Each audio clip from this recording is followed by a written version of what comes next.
2026 നമ്മള് മലയാളത്തിൽ പറയുമ്പോൾ എത്ര അക്ഷരം ഉണ്ട് പെട്ടെന്ന് പറയണം. 2026 എന്ന് മലയാളത്തിൽ എഴുതുമ്പോ എത്ര അക്ഷരം ഉണ്ടെന്ന് അറിയണവരുണ്ടെങ്കിലേ ആധാർ കാർഡ് കൊണ്ടോട്ട് പറഞ്ഞാൽ ഈ പേജ് ഒന്ന് ഫോളോ ചെയ്യുക, നിങ്ങൾ ആൻസർ ഒന്ന് കമന്റ് ചെയ്യുക. ഭാഗ്യമുണ്ടോ ഒരു സമ്മാനം നമ്മൾ നിങ്ങൾക്ക് അയച്ചു തരും കേട്ടോ. 11 പറഞ്ഞു.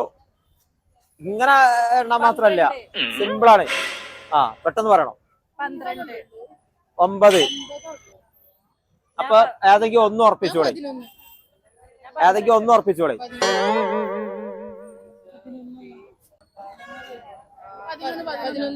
11. ഓക്കെ, ഇവരെ ആൻസർ ശരിയാണ്. അപ്പൊ ആൻസർ പറഞ്ഞ ആൾക്ക് നമ്മൾ സമ്മാനം തരാം. അപ്പൊ ആധാർ കാർഡ് കൊണ്ടോട്ടി നൽകുന്ന ഈ സമ്മാനത നമ്മൾ വിട്ടു കൊടുക്കുകയാണ്. 13 വർഷക്കാലത്തെ പ്രവർത്തന പാരമ്പര്യമുള്ള കൊണ്ടോട്ടിയിലെ ഷോപ്പാണ് കേട്ടോ. ഹാപ്പി ആയില്ലേ? അപ്പൊ നമ്മളെ പേജൊക്കെ ഒന്ന് ഫോളോ ചെയ്യുക, ലൈക്ക് ചെയ്യുക, വീഡിയോ എല്ലാവർക്കും ഷെയർ ചെയ്ത് കൊടുക്കുക. ഓക്കെ.